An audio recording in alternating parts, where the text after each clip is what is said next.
আমার হাত পা বাইরে দিয়ে যদি বলেন এবার সাঁতার কাটো, এটা হবে না। আপনি আমাকে ভুল বুঝতেছেন যে আমি একা বোধ ক্ষমতা যাওয়ার চিন্তা করতেছি। নো, আমরা ইলেকশন করছি না, কে বললো? জোট করে জোট 300 আসনের দিবে, জোটের মাধ্যমে যাবো ইনশাল্লাহ। ব্যবসা বান্ধব বাংলাদেশ চাই। আমাদের ব্যবসায়ীরা ব্যবসা করতে পারতেছে না চাঁদাবাজির জন্য। চাঁদা সর্বস্তরে বন্ধ করতে হবে। দর্শক, বাংলা ভিশনের বিশেষ আয়োজন দেশের কথায় আপনাদের স্বাগত জানাচ্ছি। আমি কিফায়েত শাকিল। দেশের কথার আজকের পর্বে আমরা একজন আলোচিত ব্যক্তিকে আমাদের সামনে নিয়ে এসেছি, যাকে সবাই চিনেন। ডেস্টিনি গ্রুপ এবং ডেস্টিনি 2000 লিমিটেডের ব্যবস্থাপনা পরিচালক জনাব ডক্টর রফিকুল আমিন। আজকে আমরা তার সাথে কথা বলবো, কারণ অনেকগুলো কারণ আছে। আপনারা জানেন যে তিনি সম্প্রতি রাজনৈতিক দল করার ঘোষণা দিয়েছেন এবং তার এই রাজনৈতিক দলটি কেমন হতে যাচ্ছে এবং সেখানকার কর্মী কারা হবে সবকিছু নেই আমরা আমাদের আজকের এই আয়োজনে তার সঙ্গে এই দলটির ব্যাপারেই আলোচনা করব। আমরা শুরুতেই স্বাগত জানাচ্ছি জনাব রফিকুল আমিন আমাদের সময় দেওয়ার জন্য। ধন্যবাদ আপনাকে। জি, আপনাকে শুরুতে আসলে ওই প্রশ্নেই যাই আমরা, যে হঠাৎ করে রাজনীতিতে কেন আসছেন? প্রয়োজন ছিল। দেশে এখন প্রচন্ড রাজনৈতিক সংকট তৈরি হয়েছে।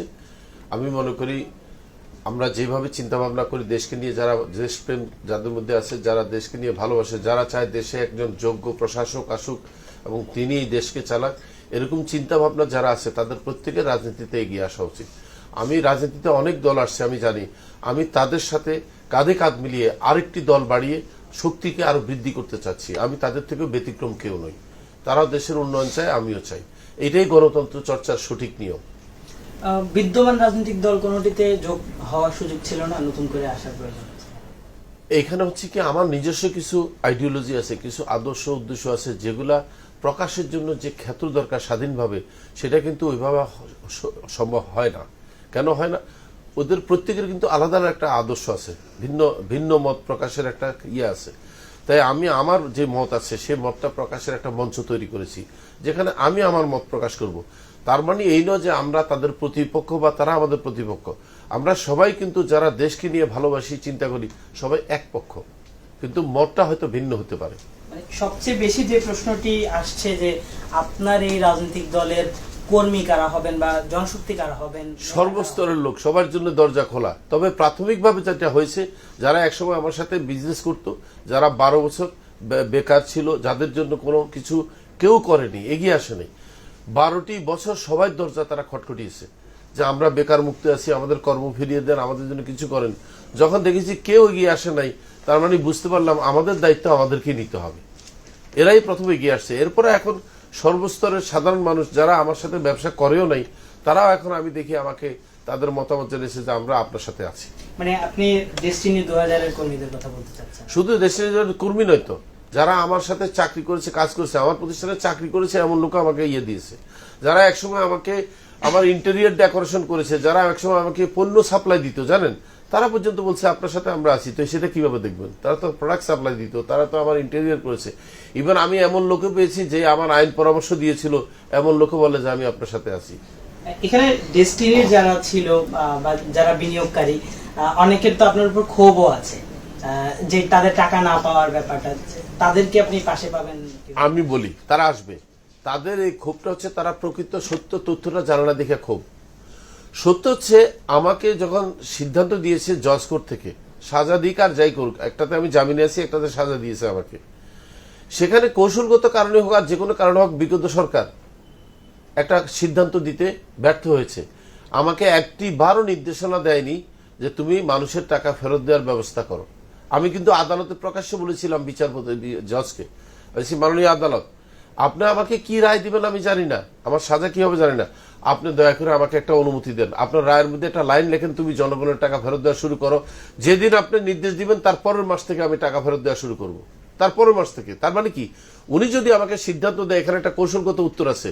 সিদ্ধান্ত দেওয়া মানে খালি মুখে বলা না, আমার ব্যাংক অ্যাকাউন্টগুলো খুলে দিতে হবে, আমার সমস্ত প্রপার্টি আমার কোম্পানির অ্যাডমিনিস্ট্রেশনের আন্ডারে দিতে হবে, আমাকে ব্যবসা করার অধিকার দিতে হবে, তারপরে আমি মানুষের টাকা ফেরত দেবো। এখন আমার হাত পা বাইরে দিয়ে যদি বলেন এবার সাঁতার কাটো, এটা হবে না। এরা এই জিনিসটা জানে না, যারা টাকা চাচ্ছে তারা জানে না যে তুমি যার কাছে টাকা চাচ্ছ তার তো হাত বাইরে রাখছে, বিচার বিভাগ তো তাকে দেয়নি। আমি তো বঞ্চিত হয়েছি ন্যায় বিচারে, আমি নির্যাতিত হয়েছি, এখন পর্যন্ত বিচার বিভাগে বৈষম্য আছে। আপনার এই দল কতটুকু বৈষম্য কিভাবে দূর করতে পারবে একটা দল? সংস্কারের মাধ্যমে। আমরা সংস্কার বিশ্বাস করি আগে। মানে এখনো পর্যন্ত আপনার অনুসারী কারা হবে, কত জনবল থাকবে, এই ব্যাপারগুলো তো নিশ্চিত না। না, নিশ্চিত হয়নি। এই অবস্থায় আপনি আমি এটার জন্য প্রচারণা নামবো। আমার আত্মবিশ্বাস আছে। আমি যখন ক্যাম্পেইন শুরু করবো, এখন তো গণমাধ্যম এত বেশি আছে, সামাজিক গণমাধ্যম যেটা আছে, এটার মাধ্যমে আমি প্রচার করতে থাকবো। আপনারা ভালো করেই জানেন, বিগত সরকারের পতন হয়েছে কিন্তু সামাজিক গণমাধ্যম ছিল, ভূমিকা রাখছে। আমি তাদেরকে স্যালুট জানাই যারা এই ভূমিকা রেখেছে। তাদের মধ্যে অনেকে হিরো, মানে আমি এদেরকে হিরো বলবো। এই হিরোদের কারণে কিন্তু বিগত সরকার, স্বৈরাচারী সরকার ভাগতে বাধ্য হয়েছে এবং একটা দৃষ্টান্ত তৈরি হয়েছে। কিন্তু আগামীতে কেউ স্বৈরাচারী হওয়ার দুঃসাহসও দেখাইতে পারবে না। আরেকটি প্রশ্ন আছে যে এখানে আপনার দলের ফান্ড কোথা থেকে আসবে, দল কিভাবে পরিচালনা? আমার যারা এখন সদস্য কর্মী আছে প্রাথমিক পর্যায়ে, তাদের চাঁদার মাধ্যমে আমি এগুলো করতেছি। তারা ডোনেশন দিচ্ছে এবং তাদেরকে ডোনেশনের এগেনস্টে আমি বৈধ মান রিসিপ্টও দিচ্ছি, যেটা তারা যেন বছর শেষে আবার আপনার ইনকাম ট্যাক্সের ফাইলে যেন জমা দিতে পারে যে আমি আমার দলকে এত টাকা দিয়েছি, ডোনেশন দিয়েছি। ব্যক্তিগতভাবে আমি একজন লয়ারের সাথে আলাপ করেছি। উনি আমাকে জানিয়েছেন একজন দলের সমর্থক সর্বোচ্চ 10 লক্ষ টাকা ডোনেশন করতে পারে পার্টিকে, আর একটা প্রতিষ্ঠান 50 লক্ষ টাকা ডোনেশন করতে পারে, তবে আপনাকে রিসিপ্ট দিতে হবে। আমাদের এখন সম্পূর্ণ ফান্ড কিন্তু আমাদের ডোনেশনের মাধ্যমে আসছে। ডেস্টিনির ফান্ড থেকে বা ডেস্টিনি গ্রুপ বা ডেস্টিনি কোনো পরিচালকেরা কেউ কোনো টাকা পয়সা আমাকে দেয়নি। আমি কোথায় পাবো? তাছাড়া আমার তো ব্যাংক অ্যাকাউন্ট বন্ধ। আপনি খেয়াল করেন, আমার ব্যাংক অ্যাকাউন্ট বন্ধ, আমার প্রতিষ্ঠানের ব্যাংক অ্যাকাউন্ট বন্ধ। তো সুতরাং কেউ না কেউ তো আমাকে দিচ্ছে এবং সবাই আমার দলের সমর্থক, আমার কর্মী। তারা আশা করতেছে এবং তারা এমনও বলেছে আমাদের এই সহযোগিতা অব্যাহত থাকবে যতদিন না আপনি আপনার লক্ষ্য পৌঁছান। এক্ষেত্রে আপনি কিছুক্ষণ আগেও বলছিলেন, বিভিন্ন গণমাধ্যমে আপনি বলছেন যে আপনি কারাগারে বসে মূলত একটা দল করার চিন্তা করছেন। কারাগারে এমন কি হয়েছিল যেটা আপনাকে দল করার ব্যাপারে? আপনি যদি জানতে চান কি বলবো, কারাগারের প্রচন্ড সংস্কার করা দরকার। সেখানে আমি বৈষম্য দেখেছি। যারা ক্ষমতাসীন দলের হয়ে কোনো কারণে কারাগারে গিয়েছে তাদেরকে কিভাবে ট্রিটমেন্ট দিয়েছে, আর যারা আমরা অবহেলিত কোনো দল করি না তাদেরকে কিভাবে ট্রিটমেন্ট দেওয়া হয়েছে, এটা দেখতে হলে আপনাকে 1 বছরের জন্য কারাগারে থাকতে হবে। কারাগারের সংস্কার করা যে কত জরুরি, মানবতার লঙ্ঘনের সর্বোচ্চ পর্যায়ে আছে কারাগারের আপনার এখনকার কারাগারে যিনি আসছেন, আমি তাকে এটা বলে আসছি এখনকার আইজিকে, উনি কিন্তু আমার কথা শুনে চেষ্টা করতেছে। এখনকার কারাগারের অবস্থা আগের চেয়ে অনেক ভালো, অনেক আগায় গেছে। মানে বলতে গেলে ব্যাপক চেঞ্জ আসছে, কিন্তু এইটা যথেষ্ট নয়, আরো সংস্কার করতে হবে। আপনি দেখেন, মনে করেন আপনাকে কারাগারে নিয়ে গেলো কোনো একটা সন্দেহ করে 54 পুলিশ নিয়ে যেতে পারে যে আপনার উপর সন্দেহ হয়েছে। তো তখন পর্যন্ত তো আপনার উপর কোনো নির্যাতন শুরু হওয়া উচিত না, কারণ আপনি তো এখনো অভিযুক্ত হন নাই, প্রমাণিত হয়নি। তাহলে তো আপনার সুবিধাগুলো কেন বঞ্চিত হবেন?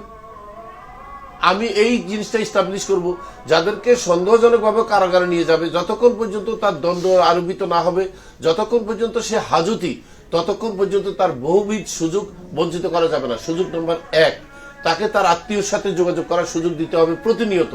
সুযোগ নম্বর 2, তাকে তার লয়ারের সাথে যোগাযোগের সুযোগ দিতে হবে। এই দুইটা জিনিস থেকে বঞ্চিত ছিলাম আমি।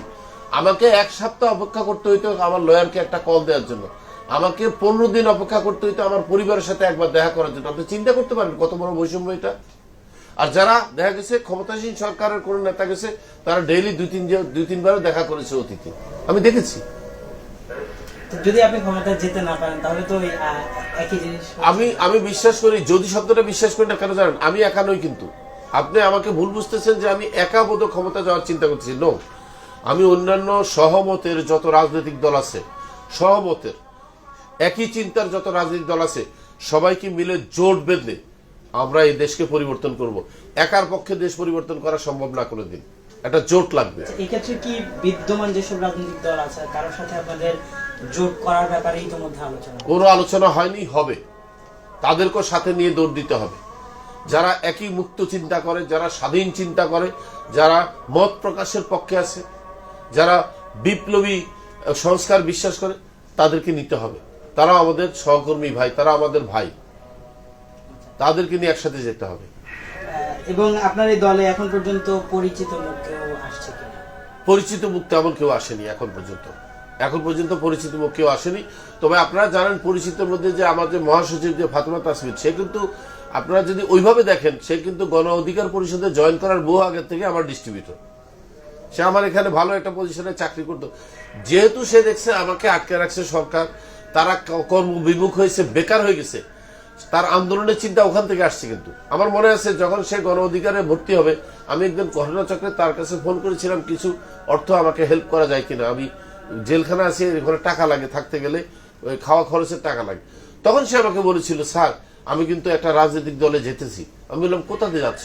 কয় নুরু ভাইয়ের ইয়েতে। আমি বলছি নুরু তো অনেক ভালো লোক, যাও, তার সাথে অসুবিধা নেই। কি করবা তুমি সেখানে? বলে যে আপনাকে মুক্ত করবো। আমি বললাম আলহামদুলিল্লাহ, ভালোই তো বলছে, আমাকে মুক্ত করবা।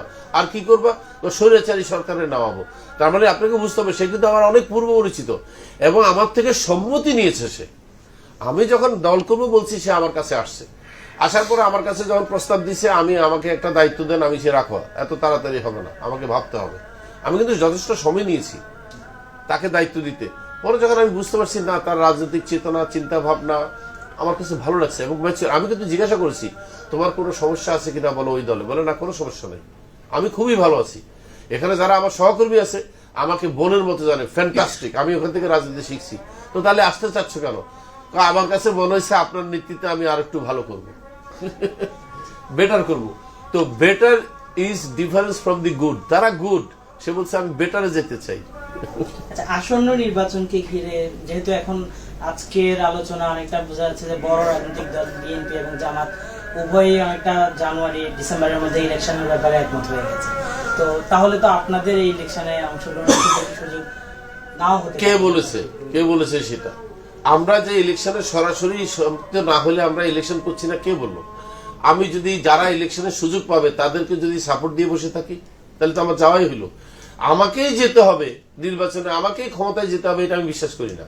ওই যে বললাম, আমার চিন্তার মতো একই চিন্তার লোক যদি পাওয়া যায়, সহমতের রাজনীতি যদি দল পাই, আমি তাকে সাপোর্ট দেবো। ধরেন আপনারা নিবন্ধনও পেলেন বা ইলেকশনে যাওয়ার সুযোগ হলো, কত আসন নিয়ে আপনি কাজ শুরু করবেন? এককভাবে আমি ওইভাবে এখনো চিন্তা করিনি। বলছি সবাইকে নিয়ে, স্টেক হোল্ডার যারা আছে তাদেরকে নিয়ে আলোচনা করতে হবে। ইচ্ছা আছে 300 আসনের, কিন্তু 300 আসনে আমি অত 300 আসনের ইয়ে দিতে পারবো কিনা সেটা নিয়ে দেখতে হবে বাস্তবতা কতটুকু। তাই আমি জোট করতে চাই, জোট করে 300 আসনের ইয়ে দিবে, জোটের মাধ্যমে যাবো ইনশাল্লাহ। সবশেষ জানতে চাইবো যে দেশের মানুষের কাছে, যেহেতু আপনি রাজনীতিতে আসছেন, দেশের মানুষের কাছে অবশ্যই আপনার দলকে ব্র্যান্ডিং করতে হবে, আপনাকে সবার কাছে প্রচারণা করতে হবে। এই ক্ষেত্রে আপনি কোন বিষয়গুলোকে মানে বিশেষভাবে গুরুত্ব দিয়ে আপনার এই দলের প্রচার করবেন? প্রথম কথা হচ্ছে আমি ব্র্যান্ডিং এ বিশ্বাস করি না, আমি আসছি কাজ করতে।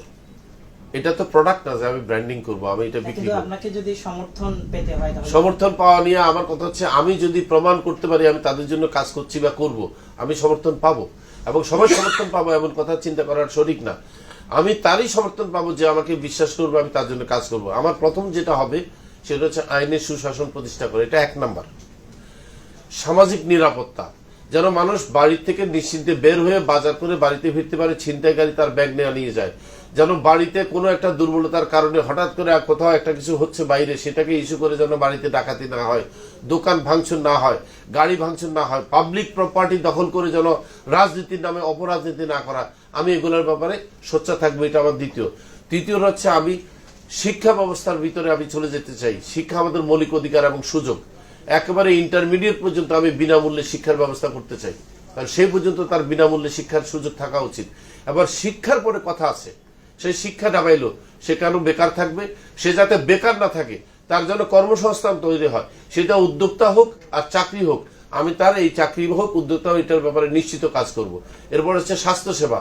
স্বাস্থ্যসেবাতে এমন কেন হবে যে একজন লোক যখন কোনো হাসপাতালে মুমূর্ষ রোগী নিয়ে আসছে আর বলতেছে আমাদের সিট খালি নেই? হোয়াট ডাজ ইট মিন? আমার কথা হচ্ছে প্রত্যেক হাসপাতাল মুমূর্ষ রোগীকে আগে প্রাথমিক চিকিৎসা দিতে হবে, ভর্তি করাইতে হবে, তারপরে সে তার কন্ডিশন বুঝে বলতে হবে যে আমার এখানে যথেষ্ট সিট নাই, আমি দেখি কি করা যায়। কারণ আমি জানি আমাদের সিটের তুলনায় রোগী বেশি আসে, কিন্তু ফেরত দেওয়া যাবে না, তাকে চিকিৎসা দিতেই হবে, প্রাথমিক চিকিৎসা।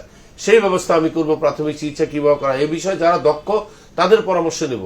এ বিষয়ে অনেকে দক্ষ আমি দেখেছি, আমি ইউটিউবে এবং বিভিন্ন সময় সামাজিক ইয়েতে দেখেছি যে বাংলাদেশের স্বাস্থ্য সেবা কেমন হয়। এই বিষয়ে কিন্তু আমি নাম এখানে প্রকাশ্যে বলতে চাচ্ছি না, তার ব্যাখ্যাটা আমার ভালো লেগেছে, পছন্দ করেছি।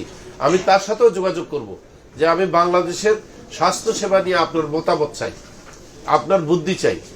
সুস্বাস্থ্য এবং স্বাস্থ্য সেবা নিশ্চিত করা, তারপরে কি হচ্ছে পরিবেশ দূষণ বন্ধ করা, সর্বস্তরে পরিবেশ রক্ষার জন্য যা যা করা দরকার। আমি তো বৃক্ষায়ন শুরুই করেছি, আরো বৃক্ষ লাগাবো। আমি যেখানে পরিবেশ দূষণ করে এই কাজগুলোতে নিরুৎসাহী করব এবং সবাইকে ইনসেনটিভ দেওয়ার কথা বলবো, যারা এই পরিবেশ দূষণ করবে না তাদের জন্য বিশেষ ইনসেনটিভ থাকবে। আমি জানি সবাইকে কিন্তু বাধ্য করলে এই কাজ সে বন্ধ করবে না, তাকে উৎসাহী করতে হবে, ইনসেনটিভ দিতে হবে, তাই না? আর সবার শেষে ব্যবসা বান্ধব বাংলাদেশ চাই। আমাদের ব্যবসায়ীরা ব্যবসা করতে পারতেছে না চাঁদাবাজির জন্য। চাঁদা সর্বস্তর বন্ধ করতে হবে। কোন রাজনৈতিক দল, কোন ব্যক্তি যদি কোনো ব্যবসা প্রতিষ্ঠানে যদি চাঁদাবাজি করতে আসে, এটা হবে সর্বোচ্চ সাজা। এবং ব্যবসায়ীদেরকে, তারা যেহেতু আমাদের কর প্রদান করে, তারা দেশের, আমি বলবো তারা দেশ গড়ার কারিগর, তাদের জন্য ব্যবসা বান্ধব পরিবেশ তৈরি করবে ইনশাল্লাহ। আমি দেখবেন বাংলাদেশের ব্যবসা করে ব্যবসায়ীরা শান্তিতে বাস করবে। আপনাকে ধন্যবাদ। দর্শক, আমরা এতক্ষণ কথা বলছিলাম ডেস্টিনি 2000 লিমিটেডের ব্যবস্থাপনা পরিচালক ডক্টর রফিকুল আমিনের সঙ্গে, যিনি নতুন করে রাজনীতিতে আসছেন এবং তার যে রাজনৈতিক দল সেটি কিভাবে পরিচালিত হবে এই ব্যাপারে তিনি আমাদের সঙ্গে কথা বলেছেন। দর্শক, আমরা প্রত্যাশা করি তার যে রাজনীতি দল আসছে তার নেতৃত্বে সেটি বাংলাদেশের মানুষের কথা বলবে, বাংলাদেশের মানুষের জন্য কাজ করবে। পরবর্তী পর্বে অন্য কোনো বিষয় নিয়ে অন্য কোনো মেহমানের সঙ্গে আপনাদের সামনে হাজির হব। ততক্ষণ ভালো থাকুন, সুস্থ থাকুন, থাকুন বাংলা ভিশনের সঙ্গে।